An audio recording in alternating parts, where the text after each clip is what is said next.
내 손은 싫어. 나가! 당장 나가! 병실에서 울려 퍼진 시어머니의 절규. 그 순간 저는 알았습니다. 30년을 함께 살았지만 저는 이 집 사람이 아니었구나.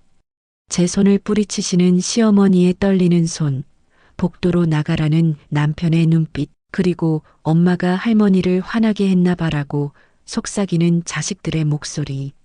하지만 저는 몰랐습니다. 시어머니가 그토록 저를 미워한 진짜 이유를. 그 비밀이 60년 전 어떤 사건과 관련되어져 있다는 것을요.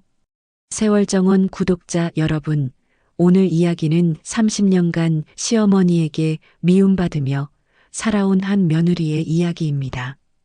이 이야기가 어떻게 흘러갈지 궁금하시다면 지금 바로 좋아요와 구독 버튼을 눌러주세요. 여러분의 구독이 더 좋은 이야기를 전하는 힘이 됩니다. 그날은 추석 명절이었습니다. 너는 항상 그래. 제대로 하는 게 하나도 없어. 시어머니의 날카로운 목소리가 주방에 울렸던 그 순간을 저는 평생 잊을 수 없을 겁니다. 제 손은 부들부들 떨리고 있었습니다. 명절 아침부터 5시간을 꼬박 주방에서 보내며 정성껏 차린 전, 나물, 갈비찜을 보시더니 시어머니께서 하신 첫마디였습니다. 저는 박영숙, 올해 68입니다. 이 집에 며느리로 들어온 지 벌써 30년이 됐습니다. 30년. 그 긴 세월 동안 시어머니께 단 한 번도 잘했다는 말을 들어본 적이 없습니다. 어머니, 이번 명절에는 어머니가 좋아하시는 식혜도 직접 만들었어요. 저는 조심스럽게 말씀드렸습니다. 며칠 전부터 준비한 식혜였습니다. 시어머니께서 예전에 식혜는 적당히 달아야 제맛이라고 하신 말씀을 기억하고 설탕 양을 3번이나 조절하며 만들었습니다. 맛이나 볼까? 시어머니는 식혜 한 모금을 드시더니 컵을 탁 내려놓으셨습니다. 너무 달아. 이런 것도 제대로 못 만들어? 정말이지. 제 눈에 눈물이 맺히는 걸 간신히 참았습니다. 민호와 수진 두 아이들이 거실에서 텔레비전을 보고 있었고 남편은 어머니 옆에 조용히 앉아 있었습니다. 그 누구도 저를 감싸주지 않았습니다. 내가 뭘 잘못한 걸까? 대체 어떻게 해야 어머니 마음에 드는 걸까? 제 속마음은 아무도 몰랐습니다. 30년을 살며 수없이 되뇌었던 그 질문이 오늘도 제 가슴을 짓눌렀습니다. 거실로 음식을 나르는데 손주 준호가 달려왔습니다. 왕할머니, 왕할머니, 이거 봐. 준호는 시어머니께 달려가 그림을 보여주었습니다. 유치원에서 그린 가족 그림이었습니다. 시어머니의 얼굴이 환하게 펴졌습니다. 우리 준호 정말 잘 그렸네. 왕할머니를 제일 예쁘게 그렸구나. 그 목소리, 따뜻하고 다정한 목소리. 시어머니도 웃으실 수 있구나. 증손주를 보실 때면 저런 얼굴을 하시는구나. 저는 멀찍이 서서 그 모습을 바라봤습니다. 나한테도 한 번만, 딱 한 번만 저렇게 웃어주시면 안 될까? 식사 시간이 됐습니다. 온 가족이 둘러앉았습니다. 시어머니, 남편 철수, 큰아들 민호 내외, 딸 수진, 그리고 증손주들까지. 저는 늘 그렇듯 마지막에 앉았습니다. 어머니, 갈비찜 드세요. 제가 갈비를 접시에 올려드리자 시어머니는 젓가락으로 고기를 뒤적이셨습니다. 양념이 너무 짜. 이렇게 짜게 하면 누가 먹어? 죄송해요, 어머니. 할머니, 저는 맛있는데요? 민호가 옆에서 조심스럽게 말했습니다. 하지만 시어머니는 한숨만 푹 쉬셨습니다. 너는 그냥 먹기만 해. 맛을 알아? 식탁이 조용해졌습니다. 누구도 더 이상 말을 잇지 않았습니다. 저는 밥맛이 없었지만 그저 숟가락을 들었다 놓기를 반복했습니다. 식사가 끝나고 설거지를 하는데 며느리 은희가 주방으로 들어왔습니다. 어머니, 제가 도와드릴게요. 괜찮아, 은희야, 넌 준호 좀 봐. 그래도요. 혼자 하시면 힘드시잖아요. 은희는 착한 며느리입니다. 늘 제 편을 들어주고 싶어 하지만 시어머니와 저 사이에서 조심스러워 합니다. 함께 설거지를 하며 은희가 작은 목소리로 물었습니다. 어머니, 왕할머님이 왜 어머니한테만 저러실까요? 어머니가 잘못하신 게 있으세요? 아니야. 나도 모르겠구나. 정말 몰랐습니다. 이 집에 처음 들어온 날부터 시어머니는 저를 미워하셨습니다. 결혼식 날 시어머니는 한 번도 웃지 않으셨습니다. 제가 인사를 드려도 고개만 끄덕이셨고 신혼여행에서 돌아와 첫 아침 식사를 준비했을 때도 국이 싱겁다는 말씀만 하셨습니다. 뭐가 문제였을까요? 저는 30년 동안 그 답을 찾지 못했습니다. 저녁이 되어 가족들이 하나둘 돌아갔습니다. 시어머니는 방으로 들어가셨고 저는 거실을 정리했습니다. 남편 철수가 소파에 앉아 한숨을 쉬었습니다. 여보, 오늘도 고생 많았어. 괜찮아요. 어머니가 말씀이 좀 심하시긴 했지. 좀, 저는 쓴웃음을 지었습니다. 좀이 아니라 항상이었습니다. 하지만 남편에게 그 말을 할 수 없었습니다.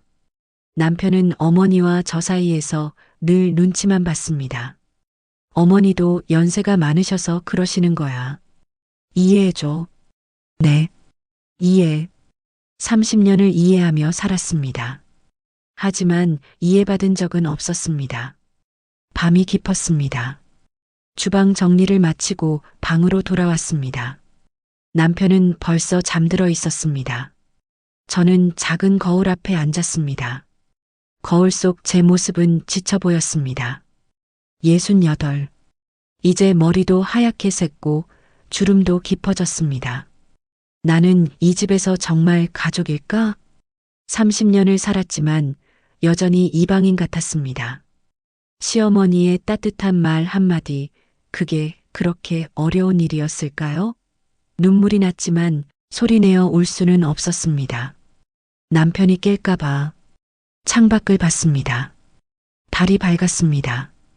조용한 밤 저는 혼자 중얼거렸습니다. 언젠가는 알 수 있을까? 어머니가 왜 나를 이렇게 미워하시는지. 하지만 그 답을 알게 될 날이 이렇게 빨리, 이렇게 아프게 다가올 줄은 몰랐습니다. 그날 아침은 평범하게 시작됐습니다. 명절이 지나고 일주일쯤 지난 어느 날이었습니다. 저는 늘 그렇듯 새벽 6시에 일어나 아침 준비를 했습니다. 시어머니께서 좋아하시는 미역국과 된장찌개, 그리고 나물 반찬 몇 가지를 차렸습니다. 어머니, 진지 드세요. 시어머니 방문을 조심스럽게 두드렸습니다. 평소보다 늦은 시간이었습니다. 아침 7시가 넘었는데도 방에서 인기척이 없었습니다. 어머니? 대답이 없었습니다. 가슴이 철렁했습니다. 문을 열었습니다.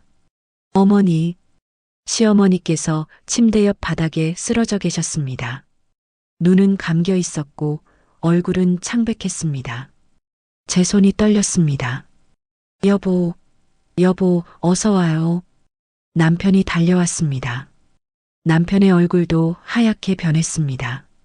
어머니, 빨리 구급차 불러요. 저는 떨리는 손으로 119에 전화를 걸었습니다. 구급대원들이 도착하기까지 10분.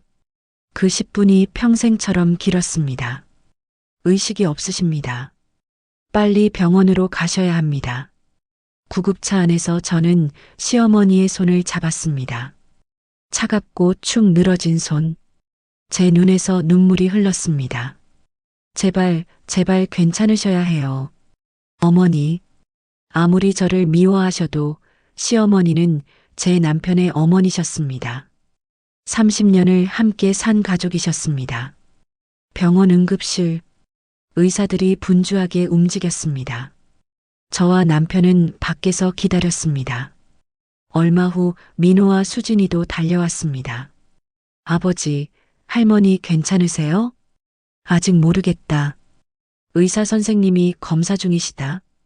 1시간쯤 지났을까요? 의사가 나왔습니다. 보호자분이시죠? 네, 그렇습니다. 뇌졸중입니다. 다행히 크게 번지지는 않았지만 환자분 연세가 93세시니까 조심하셔야 합니다. 의식은 언제 돌아오나요? 곧 깨어나실 겁니다. 중환자실로 옮기겠습니다. 중환자실. 시어머니는 침대에 누워 계셨습니다. 산소 마스크를 쓰고 여러 개의 선이 몸에 연결되어 있었습니다. 그 모습을 보니 가슴이 아팠습니다. 어머니, 저는 조용히 시어머니의 손을 잡았습니다. 여전히 차가운 손이었습니다. 이렇게 아프실 줄 알았으면 좀 더 잘해드릴 걸 그랬나? 아니, 저는 이미 최선을 다했습니다. 30년을 온 마음을 다해 모셨습니다. 하지만 왜인지 후회가 밀려왔습니다. 2시간쯤 지났을 때였습니다. 시어머니의 눈꺼풀이 떨렸습니다. 어머니, 어머니 깨어나셨어요? 저는 반가운 마음에 시어머니의 손을 더 꽉 잡았습니다. 시어머니가 천천히 눈을 뜨셨습니다. 흐릿한 눈동자가 제 얼굴을 향했습니다. 그 순간이었습니다. 으윽! 시어머니께서 신음을 내시며 제 손을 뿌리쳤습니다. 내 손은 싫어. 나가, 나가. 그 목소리, 약하고 떨리는 목소리였지만 거부의 의미는 분명했습니다. 어머니, 싫다고. 내가 왜 여기 있어? 제 손에서 힘이 빠졌습니다. 간호사가 급히 들어왔습니다. 환자분이 흥분하시면 안 됩니다. 보호자분, 잠시 밖으로 나가주시겠어요? 저는 비틀거리며 병실 밖으로 나왔습니다. 복도에서 남편과 아이들이 기다리고 있었습니다. 엄마, 할머니 깨어나셨어요? 응, 깨어나셨어. 그럼 들어가 봐야죠. 민호와 수진이 병실로 들어갔습니다. 저는 따라 들어가려다가 멈췄습니다. 남편이 제 팔을 잡았습니다. 여보, 어머니가 좀 안정되실 때까지 밖에서 기다리는 게 좋겠어. 네. 복도 의자에 앉았습니다. 병실 안에서 들리는 목소리. 할머니, 괜찮으세요? 민호야. 수진아. 왔구나. 따뜻한 목소리였습니다. 자식들에게는 그렇게 다정한 목소리를 내시는데 저에게는 내 손은 싫어. 그 말이 귓가에 맴돌았습니다. 의식이 흐릿한 상태에서도 저를 거부하셨습니다. 그토록 저를 싫어하시는구나. 30년을 함께 살았는데 쓰러지셨을 때 제가 구급차를 부르고 병원까지 모셨는데도 눈물이 났습니다. 하지만 울 수 없었습니다. 사람들이 보고 있었으니까요. 1시간쯤 지났을까요? 민호가 병실에서 나왔습니다. 엄마, 할머니가 좀 안정되셨어. 그런데 할머니가 엄마 들어오지 말라고 하셔. 가슴이 무너졌습니다. 뭐라고? 미안해, 엄마. 할머니가 흥분하시면 안 되니까. 좀 더 기다리는 게. 알았어. 제 목소리가 떨렸습니다. 수진이도 나왔습니다. 수진은 제 눈을 마주치지 못했습니다. 엄마, 할머니가 많이 예민하신가 봐. 조금만 참아줘. 참아달라. 또 참아달라는 말이었습니다. 너희 아버지는? 아빠는 할머니 곁에 계셔. 그렇겠죠. 남편은 어머니 곁에 있어야 했습니다. 저는 복도에 혼자 남겨졌습니다. 밤이 깊어갔습니다. 민호와 수지는 먼저 돌아갔습니다. 남편은 여전히 병실 안에 있었습니다. 저는 복도 의자에 앉아 있었습니다. 간호사가 지나가며 물었습니다. 보호자분이세요? 왜 밖에 계세요? 아, 환자가 저는 들어오지 말라고 해서요. 아, 그러세요? 간호사는 미묘한 표정으로 고개를 끄덕이며 지나갔습니다. 그 표정이 제 가슴을 찔렀습니다. 저 사람도 이상하게 생각하겠지. 며느리가 왜 밖에 앉아 있나고. 자정이 넘었습니다. 남편이 병실에서 나왔습니다. 여보, 아직 여기 있었어? 네. 어머니 주무셨어. 집에 가자. 저는 여기 있을게요. 혹시 모르니까. 필요 없어. 간호사들이 계셔. 가자. 필요 없다는 말. 그 말이 가슴을 도려냈습니다. 집으로 돌아오는 차 안. 남편이 말했습니다. 여보, 어머니가 지금 많이 약해지셨어. 그러니까 좀 이해해줘. 네. 어머니도 편하신 게 제일 중요하잖아. 너무 상처받지 마. 상처받지 말라고요? 30년간 받은 상처에 또 하나가 더해진 건데. 집에 도착했습니다. 텅 빈 집. 시어머니가 계시지 않으니 이상하게 조용했습니다. 거울 앞에 섰습니다. 눈이 퉁퉁 부어 있었습니다. 하루 종일 울음을 참느라 그랬나 봅니다. 나는 이 집에서 뭘까? 30년을 살았는데 여전히 이방인인가? 그날 밤 저는 잠을 이루지 못했습니다. 계속 생각했습니다. 시어머니는 내가 정말 그렇게 싫으신 걸까? 임종 순간에도 나를 밀어내실까? 시어머니가 입원하신 지 일주일이 지났습니다. 그 일주일 동안 저는 단 한 번도 병실에 들어가지 못했습니다. 매일 병원에 갔지만 복도에서만 기다렸습니다. 도시락을 싸가고 남편과 아이들이 먹을 과일을 준비해가고 빨래를 해가며 뒷바라지를 했습니다. 하지만 병실 문턱조차 넘지 못했습니다. 엄마, 오늘도 왔어요? 수진이 병실에서 나와 저를 봤습니다. 응. 아버지 드실 도시락 가져왔어. 고마워요. 근데 엄마, 오늘도 밖에서 기다리셔야 할 것 같아. 할머니가? 응. 오늘 아침에도 엄마 얘기 나오자마자 혈압이 올라가셔서. 혈압? 제 존재만으로 시어머니의 혈압이 올라간다는 말이었습니다. 알았어. 저는 도시락을 건네주고 다시 복도 의자에 앉았습니다. 그 의자가 제 자리가 된 지 벌써 일주일째였습니다. 나는 대체 뭘까? 이 가족에서 나는 누구지? 오전 10시쯤 며느리 은희가 찾아왔습니다. 손에는 과일 바구니를 들고 있었습니다.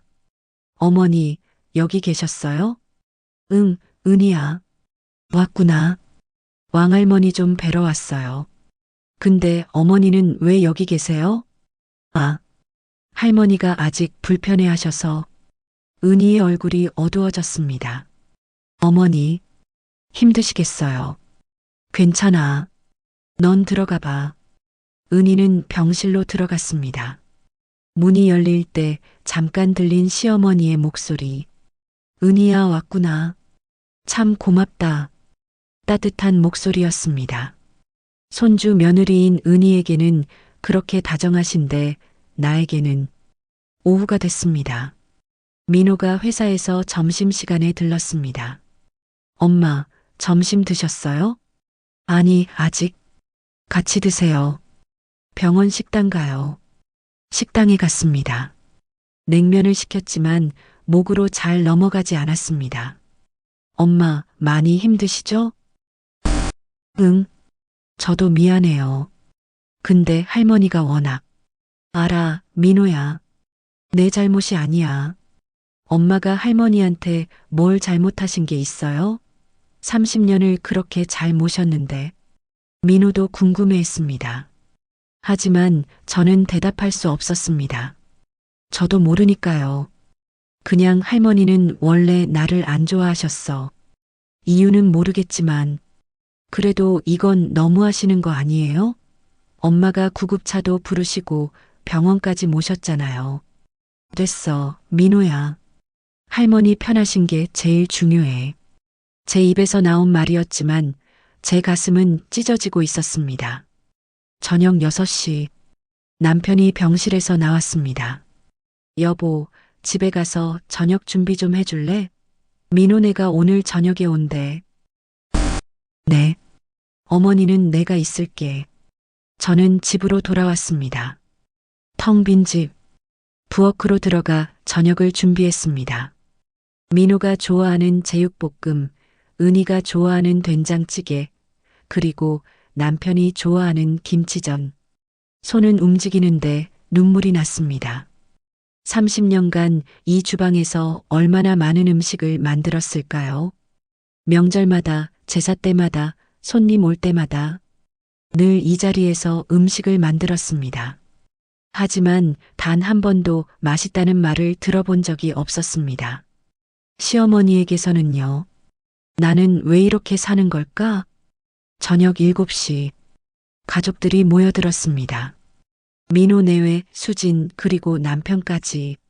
엄마, 저녁 준비하셨어요? 응. 앉아서 먹어. 다들 식탁에 앉았습니다. 저는 국을 나눠 담았습니다. 밥을 퍼주고 반찬을 올려주고 잘 먹겠습니다. 식사가 시작됐습니다. 그런데 이상했습니다. 아무도 말이 없었습니다. 평소 같으면 시어머니 이야기, 회사 이야기, 아이들 이야기로 시끌벅적했을 텐데 할머니 오늘 상태가 좀 나아지셨대요. 수진이 조심스럽게 말했습니다. 그래, 다행이다. 의사 선생님이 일주일 정도 더 입원하시면 퇴원하실 수 있을 거래요. 퇴원. 시어머니가 돌아오시는 겁니다. 이 집으로. 그 순간 제 가슴이 답답해졌습니다. 시어머니가 돌아오시면 저는 다시 그 30년의 일상으로 돌아가는 거겠죠. 차가운 눈빛, 날카로운 말들, 그 속에서 숨죽이며 사는 나날들. 나는 언제까지 이렇게 살아야 하는 걸까? 식사가 끝났습니다. 설거지를 하는데 남편이 다가왔습니다. 여보, 고마워. 오늘도 수고 많았어. 네. 어머니 퇴원하시면 좀 더 조심해야 할 것 같아. 흥분하시면 안 되니까. 조심하라는 말. 제가 조심해야 한다는 뜻이었습니다. 알았어요. 남편은 다시 병원으로 갔습니다. 가족들도 하나둘 돌아갔습니다. 저는 혼자 남았습니다. 거실 소파에 앉았습니다. 이 집. 30년을 산 이 집. 하지만 제 집 같지 않았습니다. 늘 눈치를 보며 살았고 늘 조심하며 살았습니다. 나는 정말 이 집에서 가족일까? 저는 일어나 방으로 갔습니다. 옷장을 열었습니다. 제 옷들이 걸려 있었습니다. 손을 뻗어 옷을 하나 꺼냈습니다. 그리고 가방에 넣기 시작했습니다. 시어머니가 돌아오시면 나는 이 집을 떠나야 할지도 모르겠다. 30년을 산 집이었지만 더 이상 버틸 자신이 없었습니다. 병원에서 겪은 일주일, 복도 의자에 앉아있던 그 시간들, 가족들의 미안해하면서도 어쩔 수 없다는 눈빛들. 나는 이 집에서 투명 인간이었구나. 옷을 몇 벌 더 가방에 넣었습니다. 책상 서랍을 열었습니다. 통장이 있었습니다. 제 명의의 통장. 얼마 없었지만 잠시 어디 가서 지낼 수는 있을 것 같았습니다. 정말 떠나야 하나? 30년을 함께 산 가족인데. 하지만 가족이 뭘까요? 30년을 함께 살았지만 저는 늘 혼자였습니다. 그때 현관문이 열렸습니다. 남편이 돌아온 겁니다. 여보, 아직 안 잤어? 남편이 방으로 들어왔습니다. 그리고 가방을 봤습니다. 이게 뭐야? 남편의 목소리가 떨렸습니다. 여보, 설마 짐을 싸는 거야? 저는 대답하지 못했습니다. 남편은 가방을 내려다봤습니다. 그리고 천천히 제 얼굴을 봤습니다. 여보, 힘들었구나. 그 말에 눈물이 터졌습니다. 30년 만에 남편에게서 들은 말이었습니다. 힘들었구나라는 말. 미안해. 내가 어머니와 당신 사이에서 제대로 못해줬어. 남편도 눈물을 흘렸습니다. 하지만 여보, 그래도 떠나면 안 돼. 우리 가족인데. 가족이에요? 저는 가족인가요? 30년을 살았는데도 여전히 이방인인데요. 그런 말하지 마. 당신은 내 아내고 민호와 수진의 엄마야. 하지만 어머니에게 저는 아무것도 아니에요. 병원복도 의자에서 일주일을 보냈어요.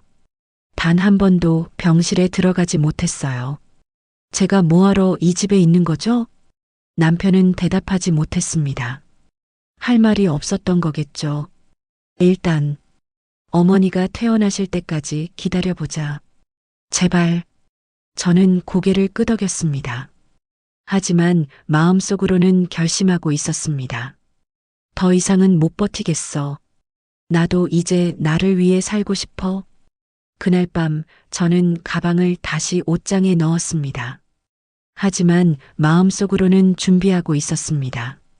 언젠가는 떠날 나를 위해 창밖을 봤습니다. 달이 없는 캄캄한 밤이었습니다. 제 마음처럼요. 시어머니가 입원하신 지 열흘째 되던 날이었습니다. 그날 오후 집에서 빨래를 개고 있는데 초인종이 울렸습니다. 문을 열자 언니가 서 있었습니다. 언니, 영수가. 언니 박영희. 저보다 4살 위인 72살입니다. 언니는 손에 과일 바구니를 들고 있었습니다. 갑자기 웬일이야? 그냥 동생 얼굴이 보고 싶어서. 언니의 목소리가 어딘가 어색했습니다. 뭔가 할 말이 있는데 쉽게 꺼내지 못하는 것 같았습니다. 들어와, 언니. 차 한 잔 마셔.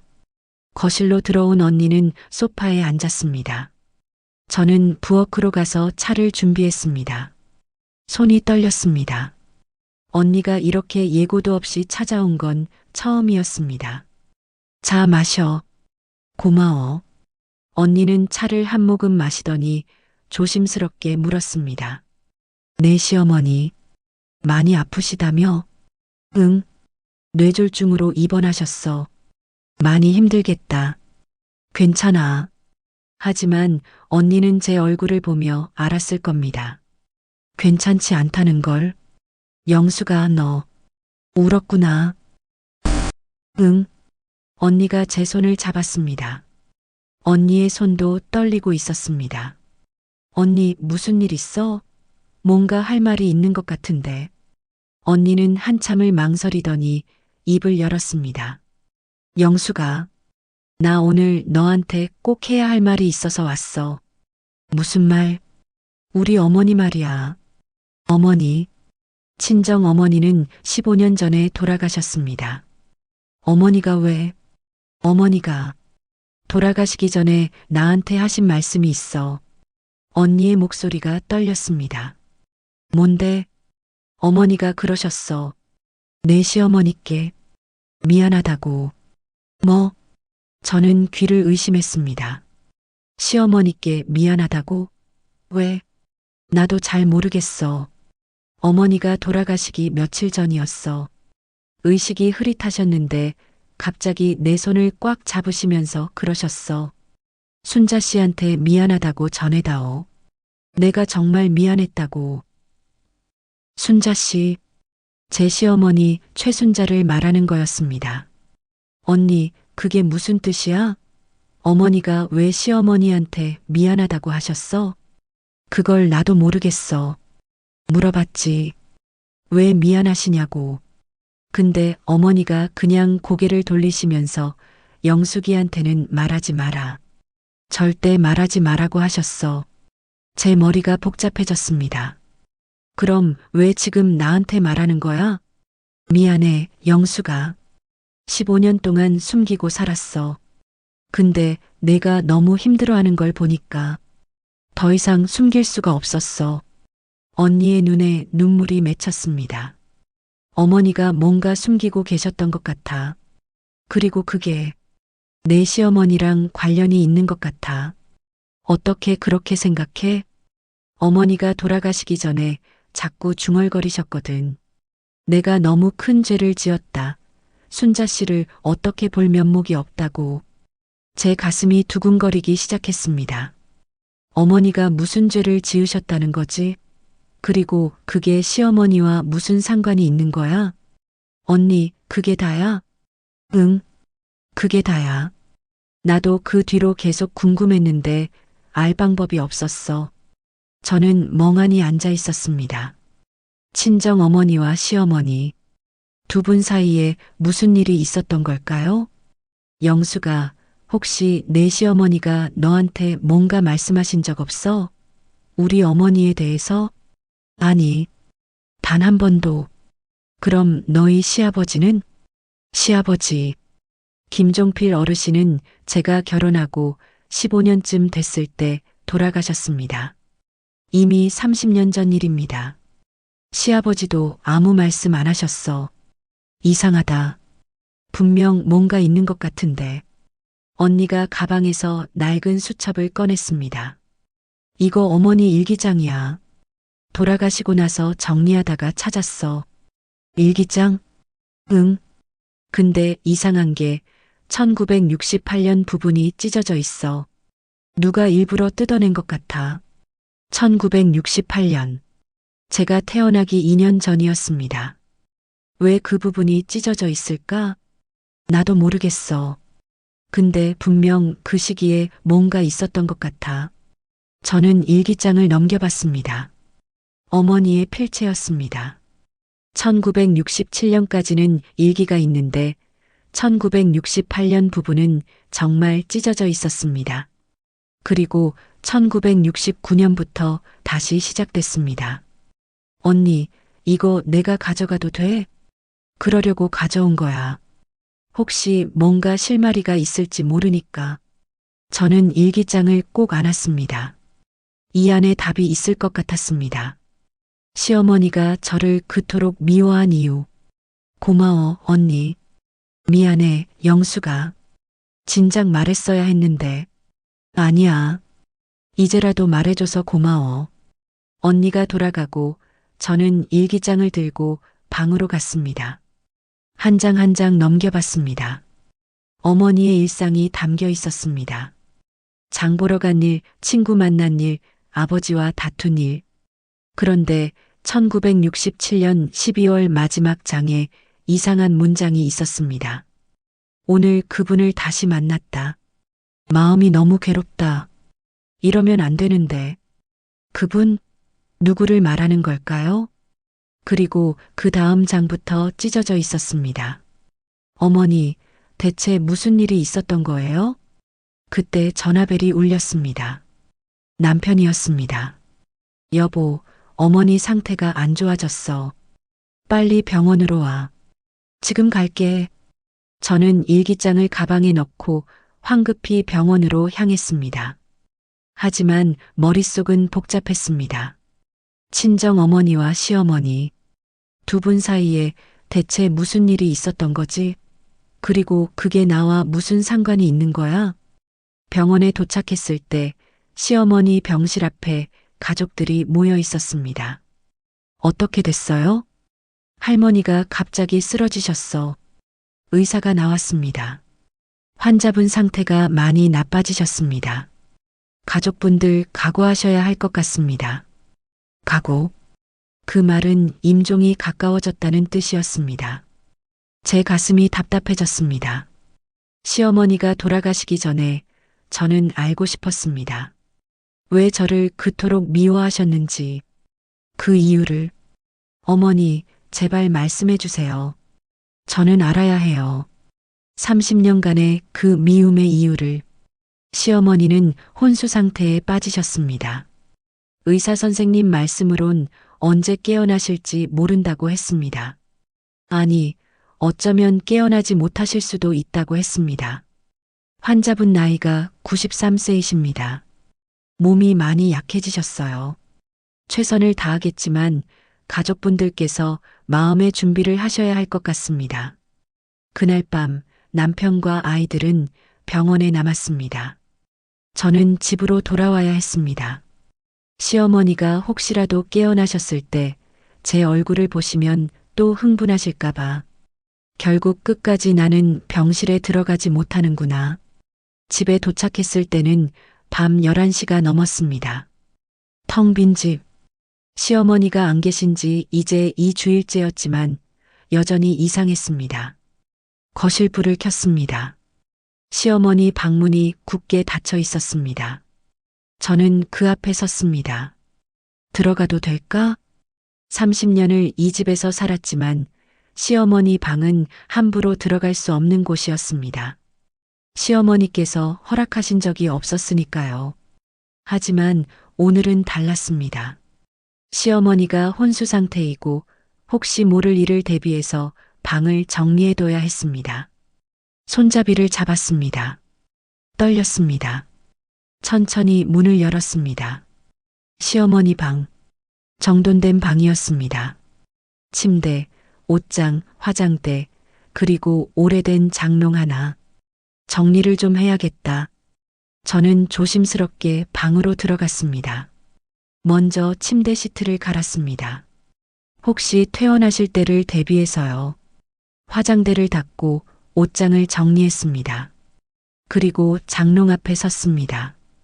오래된 나무 장롱이었습니다. 시어머니께서 결혼하실 때부터 쓰셨다던 장롱. 문을 열었습니다. 이불과 담요가 가지런히 정리되어 있었습니다. 아래쪽 서랍을 열었습니다. 옛날 사진들이 있었습니다. 시아버지와 젊은 시어머니가 찍힌 사진, 남편 어렸을 때 사진, 가족 사진들. 시어머니도 이렇게 웃으셨구나. 사진 속 시어머니는 행복해 보였습니다. 하지만 제가 이 집에 들어온 후로는 단 한 번도 저를 향해 그렇게 웃지 않으셨습니다. 서랍을 닫으려는데 뭔가 걸렸습니다. 서랍 바닥에 뭔가 더 있는 것 같았습니다. 손을 넣어 더듬어 봤습니다. 종이 뭉치가 만져졌습니다. 꺼내봤습니다. 낡은 봉투였습니다. 누렇게 바랜 아주 오래된 봉투. 봉투에 적힌 글씨, 최순자 귀하. 그리고 소인이 찍혀 있었습니다. 1968년 3월 21일. 1968년. 친정 어머니 일기장에서 찢어진 바로 그 해였습니다. 제 손이 떨렸습니다. 봉투를 열어야 할까? 하지만 이건 시어머니의 사적인 편지였습니다. 함부로 보면 안 되는 것 아닐까? 하지만 나는 알아야 해. 30년간의 미움의 이유를, 어머니와 시어머니 사이에 무슨 일이 있었는지. 저는 떨리는 손으로 봉투를 열었습니다. 편지 한 장이 들어 있었습니다. 편지를 펼쳤습니다. 그 순간 숨이 멎었습니다. 필체. 이 필체는 친정 어머니 글씨다. 편지를 읽기 시작했습니다. 순자 씨께 정말 죄송합니다. 저는 정말 몰랐습니다. 그분이 결혼하신 분이라는 것을, 그분께서 부인이 계시다는 것을. 지난 겨울 시장에서 우연히 만났을 때 그분은 그 어떤 말씀도 하지 않으셨습니다. 저는 그저 어려운 일을 겪고 계신 분을 돕고 싶었을 뿐입니다. 사업에 실패하셨다고, 힘드시다고 하셔서 몇 번 만나 이야기를 들어드렸습니다. 그것뿐이었습니다. 하지만 어제 순자 씨를 만나게 되었습니다. 시장에서 그분과 함께 계신 순자 씨를. 그때 알았습니다.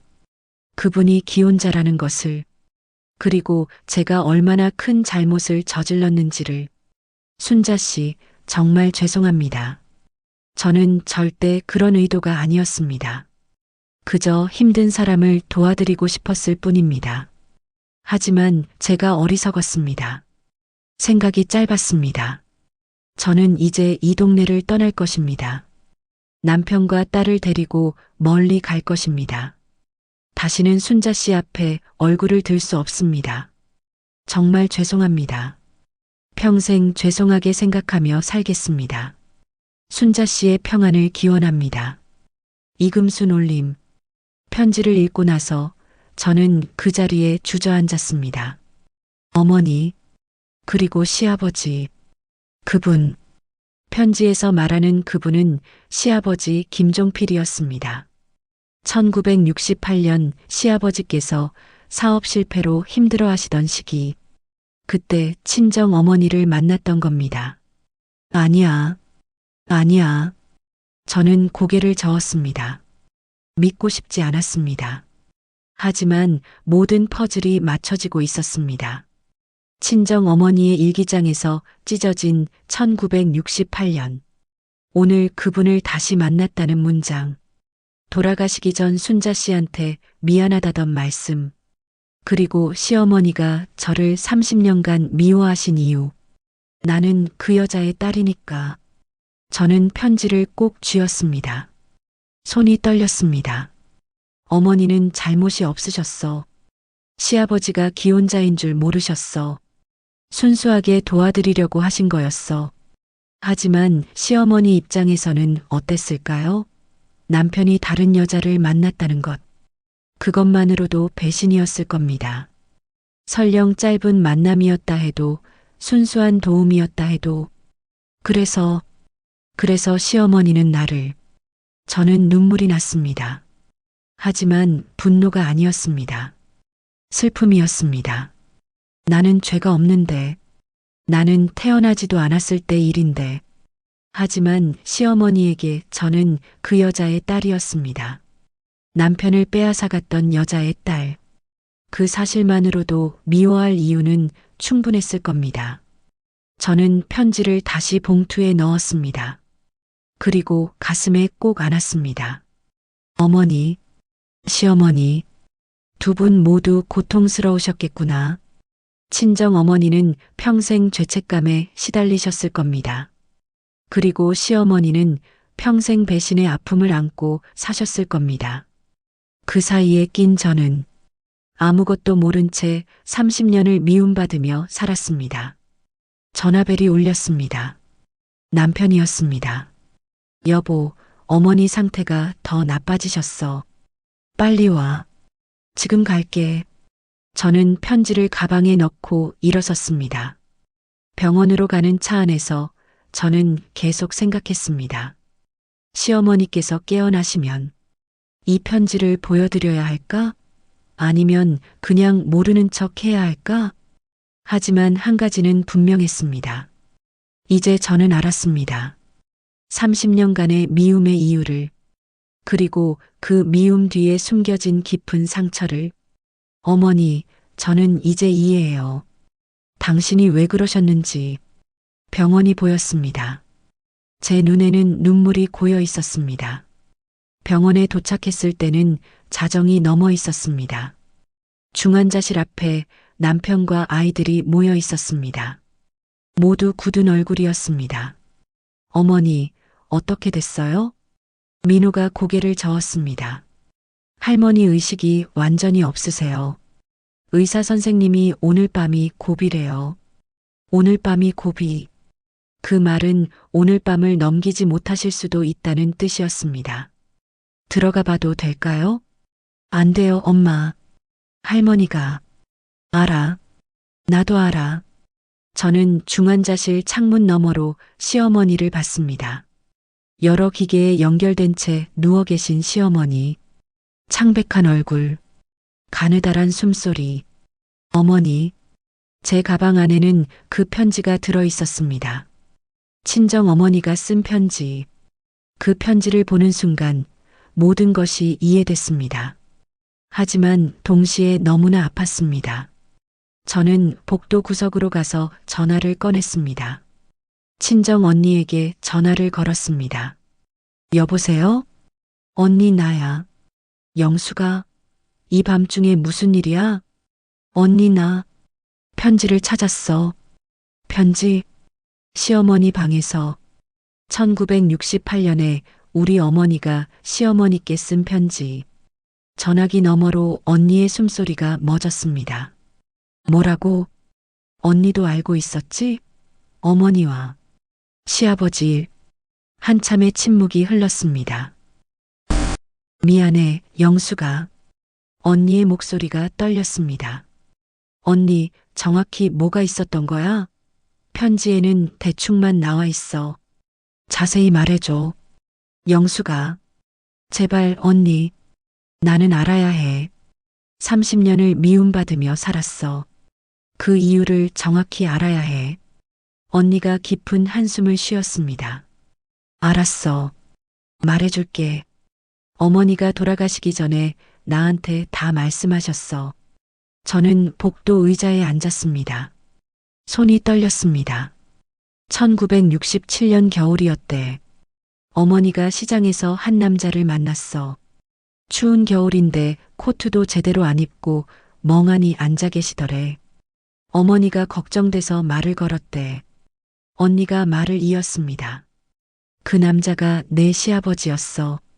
사업 실패로 모든 걸 잃고 방황하시던 때였대. 어머니는 순수하게 도와드리고 싶으셨던 거야. 따뜻한 차를 사드리고 이야기를 들어드리고. 그게 다야? 응. 몇 번 만나서 이야기를 나눴을 뿐이야. 하지만 어느 날 시장에서 내 시어머니를 만나게 됐대. 내 시아버지와 함께 계신 시어머니를. 그제야 알았대. 그분이 기혼자라는 걸. 제 가슴이 답답해졌습니다. 시어머니는 어떻게 하셨어? 내 시어머니는 그 자리에서 다 아셨겠지. 남편이 다른 여자와 함께 있는 걸 보셨으니까. 어머니가 사과하려고 했지만 시어머니는 그냥 돌아서셨대. 그리고 어머니는 그날 밤 아버지한테 다 말씀드리고 이 동네를 떠나기로 하셨어. 그게 1968년 봄이었어. 그래서 우리가 서울로 이사한 거야. 그래서였구나. 제가 어렸을 때 갑자기 서울로 이사 온 이유. 저는 7살이었습니다. 이유도 모른 채 이사를 왔었죠. 어머니는 평생 그 죄책감에 시달리셨어. 아무 잘못도 하지 않으셨는데 순수하게 도와드리려고 했을 뿐인데. 그런데 시어머니는 그렇게 생각 안 하셨겠지. 그렇겠지. 내 시어머니 입장에서는 남편을 빼앗아갔던 여자로 보였을 거야. 저는 눈물이 났습니다. 그래서 나를 30년간 그 여자의 딸이라고. 미안해, 영수가. 어머니도 알고 계셨어. 내가 시집 가는 걸. 내가 어디로 시집 가는지. 뭐? 어머니가 내 결혼식 전날 밤 나한테 우셨어. 영숙이가 그 집으로 시집을 가는데 내가 무슨 낯짝으로 가겠니? 순자 씨를 어떻게 보겠니라고. 그래서 친정 어머니가 제 결혼식에 안 오신 거였구나. 몸이 아프시다고 하셨지만 진짜 이유는 어머니는 내가 그 집에서 힘들어할까봐 매일 걱정하셨어. 근데 내가 아무 말도 안 하니까 괜찮은 줄 아셨대. 저는 웃음이 나왔습니다. 쓴웃음이었습니다. 괜찮을 리가 없었지. 시어머니는 나를 단 한 번도. 목이 메었습니다. 말을 이을 수 없었습니다. 영수가 울지 마. 너는 잘못이 없어. 너는 아무 죄도 없어. 알아. 알아, 언니. 근데 왜 이렇게 아픈지 모르겠어. 저는 소리내어 울고 싶었지만 참아야 했습니다. 병원 복도였으니까요. 언니, 나 끊을게. 영수가 전화를 끊었습니다. 저는 두 손으로 얼굴을 감쌌습니다. 어머니, 시어머니, 그리고 나. 세 사람 모두 피해자였습니다. 친정 어머니는 죄 없이 평생 죄책감에 시달렸고 시어머니는 배신의 아픔을 안고 사셨고 저는 아무것도 모른 채 30년을 미움받았습니다. 그럼 가해자는 누구지? 시아버지인가? 아니었습니다. 시아버지도 사업 실패로 힘드셨던 거였습니다. 누구도 나쁜 사람은 없었습니다. 그저 불행한 우연이었을 뿐. 그때 민호가 다가왔습니다. 엄마, 괜찮으세요? 응. 엄마 우셨어요? 눈이 빨개요. 아니야. 괜찮아. 엄마. 민호가 제 손을 잡았습니다. 엄마, 미안해요. 저희가 할머니 편만 들어서. 아니야, 민호야. 너희 잘못이 아니야. 그래도요. 엄마가 얼마나 힘드셨을까요? 그때 수진이 급히 나왔습니다. 오빠, 엄마, 할머니가. 우리는 중환자실로 달려갔습니다. 의사와 간호사들이 분주하게 움직이고 있었습니다. 혈압이 떨어지고 있습니다. 심박수 감소. 의료진이 급하게 움직였습니다. 남편은 창문에 얼굴을 붙이고 울고 있었습니다. 어머니, 어머니, 저는 멀찍이 서 있을 수밖에 없었습니다. 들어갈 수도 없고 손을 잡아드릴 수도 없었습니다. 어머니, 깨어나세요. 제발 깨어나서 말씀해 주세요. 당신의 아픔을, 당신의 30년을 10분쯤 지났을까요? 의사가 나왔습니다. 일단 안정되셨습니다. 하지만 언제 또 이런 상황이 올지 모릅니다. 계속 지켜봐야 합니다. 모두 안도의 한숨을 쉬었습니다. 하지만 저는 알고 있었습니다. 시간이 얼마 남지 않았다는 것을, 시어머니가 깨어나지 못하실 수도 있다는 것을. 어머니, 저는 이제 알아요. 당신이 왜 저를 미워하셨는지. 하지만 한 번만이라도 말씀해 주세요. 당신의 입으로. 그래야 저도 편히 보낼 수 있어요. 그날 밤 저는 병원 복도에서 밤을 샜습니다. 가방에는 그 편지가 들어 있었습니다. 누렇게 바랜 60년 전의 편지. 새 여자의 비극이 담긴 편지. 새벽이 밝아왔습니다. 하지만 제 마음은 여전히 어두웠습니다. 새벽 5시였습니다. 간호사가 급히 나왔습니다. 보호자분들, 환자분이 의식을 되찾으셨습니다. 모두 벌떡 일어났습니다. 남편이 제일 먼저 병실로 들어갔습니다. 민호와 수진도 따라 들어갔습니다. 저는 복도에 서 있었습니다. 들어갈 수 없었습니다. 시어머니께서 제 얼굴을 보시면 또 흥분하실 테니까요. 어머니, 어머니, 정신 차리셨어요? 남편의 목소리가 들렸습니다. 철수야, 내가 어디 병원이에요, 어머니. 괜찮으세요? 시어머니의 목소리는 너무나 약했습니다. 간신히 숨을 쉬고 계신 것 같았습니다. 10분쯤 지났을까요? 의사가 나왔습니다. 환자분 의식은 돌아오셨지만 매우 약하십니다. 너무 오래 계시면 안 됩니다. 잠깐씩만 뵙고 나와주세요. 알겠습니다, 선생님. 민호와 수진이 병실에서 나왔습니다. 두 사람 모두 눈이 빨개져 있었습니다. 엄마. 수진이 저를 봤습니다. 할머니가 엄마 보고 싶다고 하세요. 뭐? 저는 귀를 의심했습니다. 정말? 네. 할머니가 영숙이는 어디 있냐고 물으세요. 제 가슴이 쿵 내려앉았습니다. 지금 들어가도 돼? 할머니가 부르세요. 들어가세요. 저는 떨리는 발걸음으로 중환자실 문을 열었습니다. 시어머니가 침대에 누워 계셨습니다. 산소 마스크를 쓰고 여러 선이 몸에 연결되어 있었습니다. 얼굴은 창백했고 눈은 움푹 들어가 있었습니다. 어머니, 제가 조심스럽게 다가가자 시어머니의 눈이 저를 향했습니다. 영숙. 아, 그 목소리. 이렇게 약한 시어머니의 목소리는 처음 들었습니다. 네, 어머니. 저예요.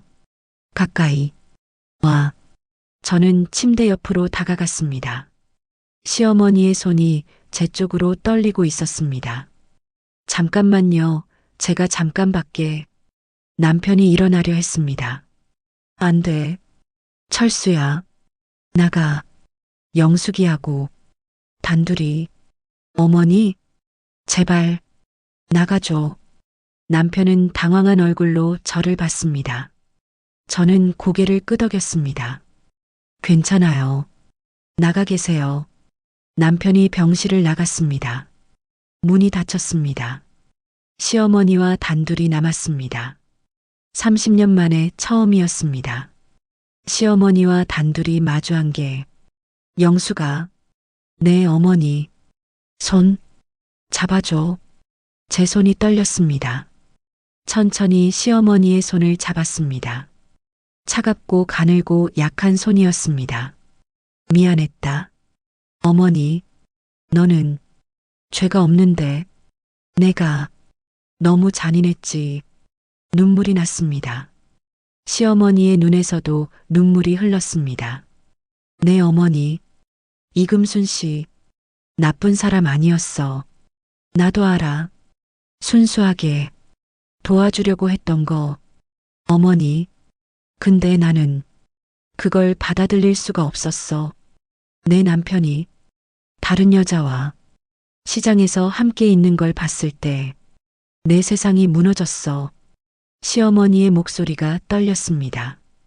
비록 짧은 만남이었고 아무 일도 없었다는 걸 남편한테 다 들었어. 하지만 마음이 용서가 안 됐어. 알아요, 어머니. 이해해요. 그런데 너를 보니까 자꾸 내 어머니가 생각났어. 그 얼굴이 겹쳐 보였어. 시어머니가 흐느꼈습니다. 너한테 화풀이를 한 거야. 너는 아무 잘못도 없는데 내 상처를 너한테 퍼부은 거야. 저는 가방에서 편지를 꺼냈습니다. 누렇게 바랜 그 편지. 어머니, 이거 제가 찾았어요. 시어머니의 눈이 커졌습니다. 그 편지, 네. 어머니 방에서 우연히 읽었구나. 네, 읽었어요. 그리고 이제 다 알아요. 어머니가 왜 저를 미워하셨는지. 시어머니의 눈에서 눈물이 멈추지 않았습니다. 영수가, 너는 정말 착한 며느리였어. 30년을 묵묵히 참아줬지. 아니에요, 어머니. 저도 어머니 마음을 이해하지 못했어요. 이해할 필요 없어. 내가 잘못한 거야. 너는 죄가 없는데 부모의 일로 너를 벌 준 거야. 시어머니가 제 손을 더 꽉 잡았습니다. 민호 낳을 때, 수진이 낳을 때, 너 얼마나 고생했는데 나는 단 한마디 위로도 안 해줬지. 괜찮아요, 어머니. 아니야. 괜찮지 않아. 명절마다, 제사 때마다 너 얼마나 힘들었어. 나는 알면서도 모른 척 했어. 어머니, 이제 그만하세요. 지금은 쉬셔야 해요. 아니야. 내가 지금 말하지 않으면 다시는 기회가 없어. 시어머니의 숨소리가 거칠어졌습니다. 기계에서 경고음이 울렸습니다. 어머니, 괜찮으세요? 영수가, 용서해다오. 제발, 이 못난 시어머니를 용서해다오. 제 눈에서 눈물이 쏟아졌습니다. 어머니, 저는 진작 용서했어요. 이제 다 알았으니까. 어머니도 얼마나 힘드셨는지. 고맙다. 정말 고맙다. 시어머니가 제 손을 꼭 쥐었습니다. 영수가, 너는 좋은 며느리야. 좋은 엄마고, 좋은 아내야. 내가 인정 안 해줬을 뿐이지. 어머니, 이제 편하게 가도 되겠니? 안 돼요, 어머니. 아직 가시면 안 돼요. 괜찮아. 나 이제 너무 피곤해. 평생 미움 안고 사는 게 너무 힘들었어. 시어머니의 눈빛이 평온해졌습니다. 영수가, 고마웠어. 그리고 정말 미안했어. 어머니, 어머니. 시어머니의 손에서 힘이 빠졌습니다. 눈을 천천히 감으셨습니다. 어머니, 의사 선생님, 간호사들이 급히 들어왔습니다. 의료진이 응급처치를 시작했습니다. 심장이 멈췄습니다. 제세동기, 남편과 아이들이 달려 들어왔습니다. 어머니, 어머니, 의사가 심폐소생술을 시작했습니다. 하지만 10분이 지나도 시어머니는 깨어나지 않으셨습니다. 유가족분들께 조의를 표합니다. 의사가 고개를 숙였습니다. 그 순간 시간이 멈춘 것 같았습니다. 시어머니가 돌아가셨습니다. 남편이 무너졌습니다. 어머니, 어머니, 민호와 수진이 울었습니다. 저는 시어머니의 손을 꼭 잡고 있었습니다. 어머니, 이제 편히 쉬세요. 이제는 미움도 죄책감도 내려놓으세요. 시어머니의 얼굴은 평온했습니다. 30년 만에 처음 보는 편안한 얼굴이었습니다. 제 눈에서 눈물이 멈추지 않았습니다. 슬픔도 있었지만 이상하게도 안도감도 있었습니다. 어머니, 저도 이제 알아요. 어머니가 얼마나 힘드셨는지, 평생 남편의 배신을 가슴에 안고 사셨다는 걸. 저는 시어머니의 손을 천천히 놓았습니다. 어머니, 고생 많으셨어요. 이제 편히 쉬세요. 그렇게 시어머니는 떠나셨습니다. 30년간의 미움과 오해를 풀고 마지막 순간에야 서로를 이해하고 장례식장은 조용했습니다. 시어머니 최순자 어르신의 영정 앞에 국화꽃이 놓여 있었습니다. 사진 속 시어머니는 웃고 계셨습니다. 제가 본 적 없는 따뜻한 미소였습니다. 어머니, 저는 영정 앞에 무릎을 꿇고 앉았습니다. 손을 모으고 눈을 감았습니다. 고생 많으셨어요.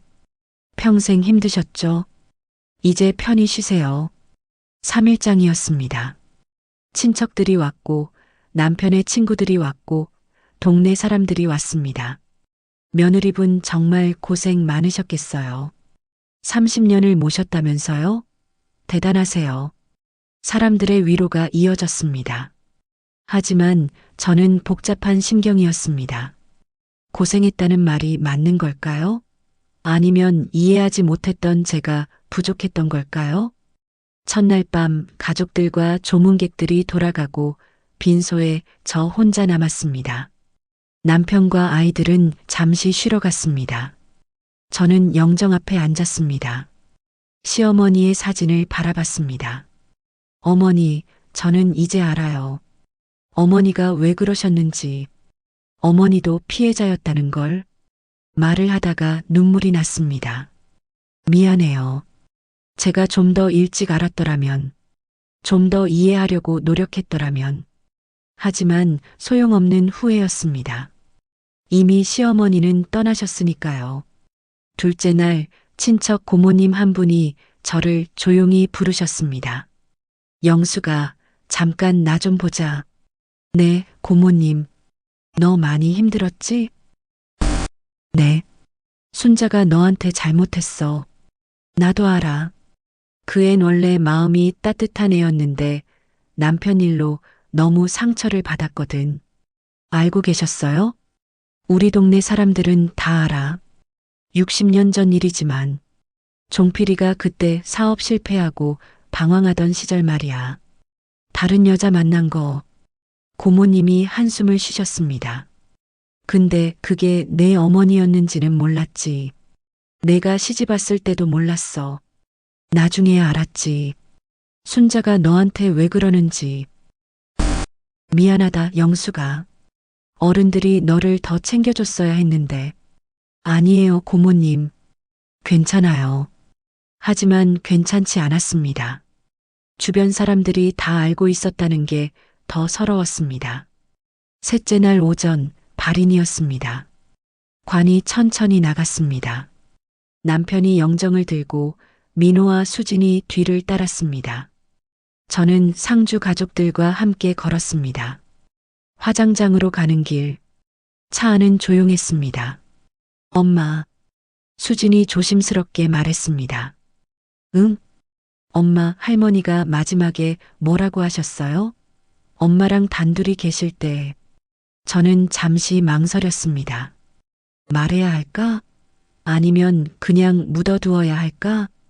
미안하다고 하셨어. 그리고 고맙다고. 그게 다예요? 응, 그게 다야.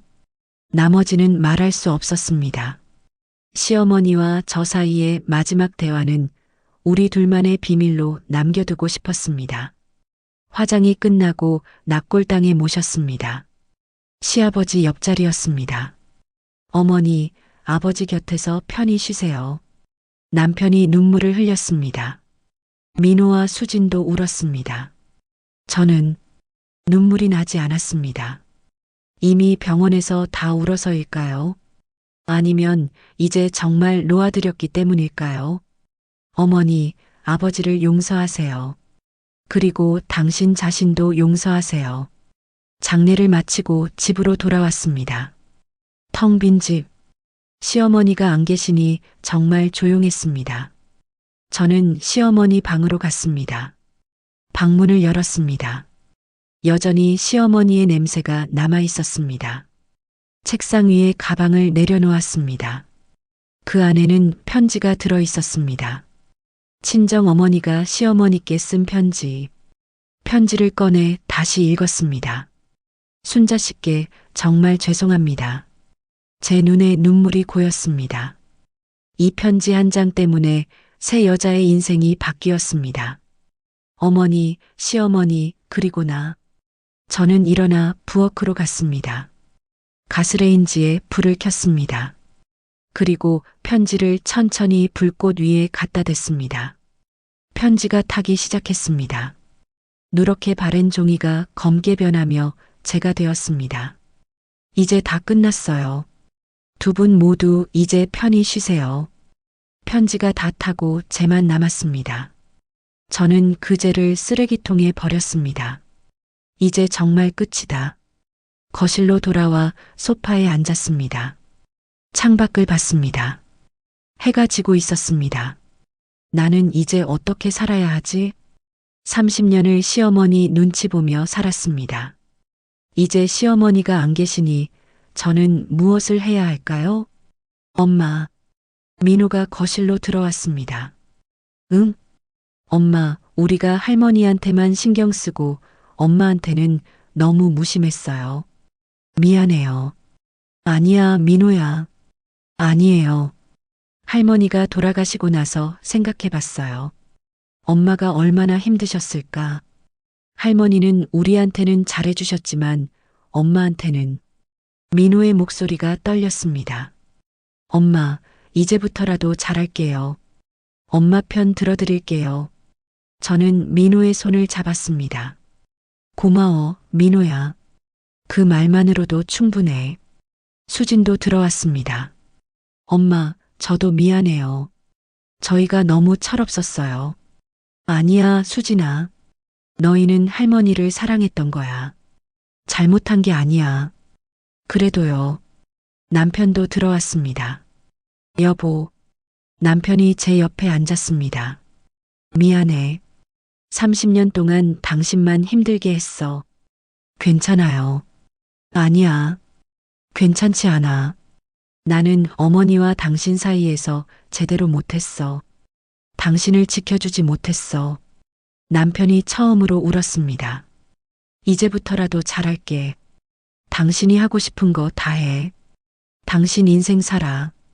제 눈에서 눈물이 났습니다. 하지만 슬픈 눈물이 아니었습니다. 고마워요. 그날 밤 가족들이 다 돌아가고 저는 혼자 남았습니다. 거울 앞에 섰습니다. 68배 제 모습, 흰 머리, 주름진 얼굴. 하지만 뭔가 달라 보였습니다. 눈빛이 달랐습니다. 무겁게 짓눌려 있던 그 눈빛이 조금은 가벼워진 것 같았습니다. 나는 이제 뭘 하고 싶지? 30년간 생각해 본 적 없는 질문이었습니다. 늘 시어머니가 원하는 것, 가족이 원하는 것만 생각하며 살았으니까요. 책상 서랍을 열었습니다. 예전에 친구가 준 수채화 도구가 있었습니다. 한 번도 써보지 못한 도구, 그림이라도 배워볼까? 웃음이 나왔습니다. 68배 그림을 배운다니. 왜 안 돼? 인생은 아직 끝나지 않았어. 다음 날 아침, 저는 동네 문화센터에 전화를 걸었습니다. 저, 수채화 수업 신청하고 싶은데요. 네, 가능하세요. 이름이 어떻게 되세요? 박영숙입니다. 제 이름을 말하는 순간 이상한 기분이 들었습니다. 30년 동안 저는 며느리, 엄마, 아내였습니다. 제 이름 박영숙으로 불린 적이 거의 없었습니다. 박영숙. 이제부터 나는 나로 살아야지. 일주일 후 첫 수채화 수업에 갔습니다. 수강생은 대부분 제 또래 여자들이었습니다. 안녕하세요. 저는 박영숙이에요. 안녕하세요. 저는 김미자예요. 저는 이순자고요. 여자들과 이야기를 나누며 그림을 그렸습니다. 서툴렀지만 즐거웠습니다. 영숙 씨, 처음이신데 잘 그리시네요. 정말요? 감사합니다. 집에 돌아와 그린 그림을 벽에 걸었습니다. 서툰 풍경화였지만 제게는 특별했습니다.